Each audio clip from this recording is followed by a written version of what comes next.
Highly competent professionals often hit a 5-year wall. You exert massive amounts of energy, yet find your upward trajectory completely stalling out. We often mistake the exhaustion of making a millimeter of progress in a million directions for a simple lack of effort. This illustration shows how dispersed energy functions. Every arrow pulls finite resources toward trivial demands.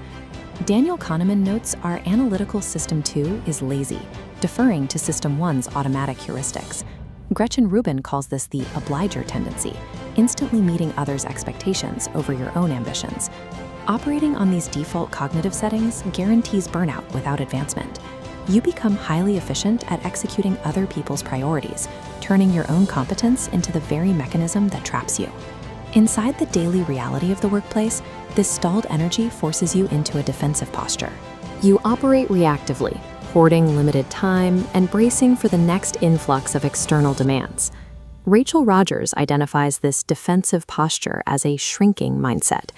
Instead of engineering ways to create new value, you hyper-focus on cutting corners, budgeting your schedule defensively, and trimming the edges of your current workload. This text outlines how a shrinking mindset operates in practice. Time and energy are spent figuring out how to trim a budget down to the bare bones, clipping coupons or cutting subscriptions. The effort is entirely focused on getting smaller. This internal shrinking is compounded by external dynamics. Rebecca Solnit details the mechanics of silencing, where a lack of assertive credibility creates a vacuum. By failing to fiercely protect your capacity, you allow less competent voices to step in and dictate your workload. Accepting this external silencing and prioritizing a shrinking mindset devalues your professional worth. It locks you into the permanent role of a reactive executor, keeping you far away from the seat of strategic leadership. To ascend to the executive level, you must realize you do not operate in a vacuum. Malcolm Gladwell's research in Outliers demonstrates the power of cultural legacies, the hidden systemic advantages, historical contexts, and environmental forces that dictate who succeeds. Ascending requires understanding these structural rules. Recognizing these advantages requires you to zoom out and view the entire operational architecture surrounding your tasks. Navigating this structure requires waking Kahneman's system 2. Stop reacting to the nearest stimuli and deliberately evaluate which pathways are actually vital to the larger system. This introduces the core operational thesis for your new system, captured by industrial designer Dieter Rams in 3 words: weniger aber besser. Less, but better.